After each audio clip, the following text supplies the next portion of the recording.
შემდეგ ყველაზე აქტიურად წინასაარჩევნო კამპანიაში ჩართული არიან მუსიკოსები. წინასაარჩევნო ციებ-ცხელებისას ესტრადის მომღერლები სხვადასხვა პოლიტიკური ბლოკის სახეები ხდებიან. შესაბამისად, სოციალურ-პოლიტიკურ რელსებზე გადასვლა მათ ძირითადად არჩევნების წინ ახასიათებთ. რას ანიჭებენ უპირატესობას ხელოვანები, როგორია მათი პოლიტიკური გემოვნება, ლაშა გაბუნია ამის შესახებ. მუსიკოსების წინასაარჩევნო პოლიტიკური აქტიურობა არავის უკვირს, თუმცა დასავლეთში ხელოვანთა სოციალური აქტიურობა მხოლოდ პოლიტიკურ მოვლენებზე არ არის დამოკიდებული. ჩვენი ქვეყანა წინასაარჩევნო ჰიმნებს მიეჩვია. ბოლო წლებში ამ მხრივ თავი მოქალაქეთა კავშირმა გამოიჩინა.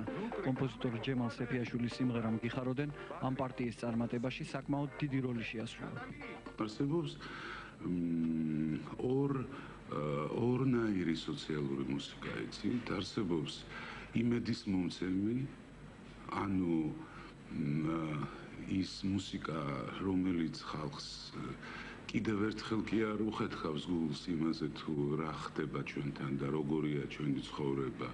ანუ იმედის მომცემი, იგივე ვაჩუქოთ ერთმანეთს წიტები, ეს ხომ სოციალური მუსიკაა, ხომ მართალია? საქართველოში არიან მუსიკოსები, რომლებისთვისაც უცხო არ არის სოციალური პრობლემები, მაგრამ ისინი არც ერთი პოლიტიკური ძალის დაკვეთას არ ასრულებენ. ასეთებს შორის შეგვიძლია ირაკლი ჩარკვიანი დავასახელოთ.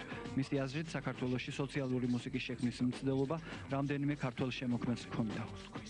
სიმართლე რო გითხრა, ესეთი ჩამოყალიბებულად სოციალური მუსიკა არ იყო საქართველოში და მიზეზი არის ის, რომ ადამიანი აქ არ მღერის იმას, რასაც ფიქრობს. ეს არის ქართველის უბედურება რა პრინციპში, იმიტომ რომ სახლში ახლობლებში ლაპარაკობს, აგინებს ამ სოციალურ პრობლემებზე ფიქრობს და სცენაზე გამოდის მე და ვიღაც დებილი კომპოზიტორის დათუნები ფათუ ხათუნები, კატუ გიჟია რა ესე იგი ტიპი, გესმის რასაც გზნობს იმას არ მღერს და ეგ არის ქართველის უბედურება რა.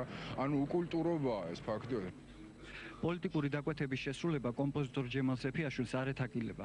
მისი შეხედულებით, ყველას აქვს უფლება უყვარდეს საკუთარი ქვეყანა, პრეზიდენტი და რომელიმე პოლიტიკური დაჯგუფება.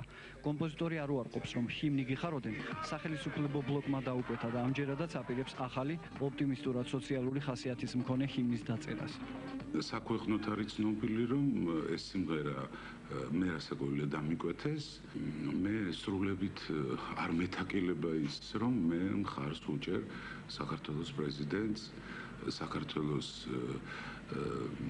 სახელმწიფოებრიობას და სულ არ მეთაკილება იმის თქმა კიდევ ერთხელ, რომ მინდა რომ ჩემი ქვეყანა იყოს ბედნიერი და გალაღებული. ირაკლი ჩარკვიანს პოლიტიკური დაკვეთის შესრულება ვერ წარმოუდგენია. მისი აზრით, ქართველი მუსიკოსების უმრავლესობას მიაჩნია, რომ ვიღაცას უნდა ემსახუროს. ამ ვიღაცას მუსიკოსი ფაშას უწოდებს. ირაკლის აზრით, დროა ქართველებმა ინდივიდუალური შემოქმედები დავაფასოთ. ფაშის კარზე არის ყველაფერი ქართული საუბედუროთ, ან მეფის კარზე, ან ფაშა, ან ვიღაცა ფაშასთან უნდა რა ქართულს დამოუკიდებლობა არ შეუულია ამ ჩემისას რა.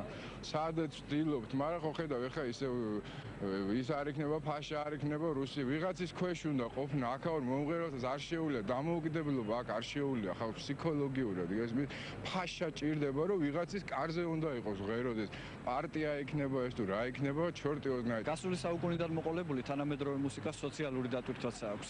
არსებობენ ინდივიდუალური შემსრულებლები და ჯგუფები, რომლებიც პროტესტს უცხადებენ სოციალურ უსამართლობებს და ცხოვრების მანკიერ მხარეებს. საქართველოში კი ეთყობა ყველაფერი გენიალურადაა და რეალური სოციალური მუსიკა არავის ჭირდება. ლაშა გაბუნია, დათო ლომიძე, მეცხრე არხი.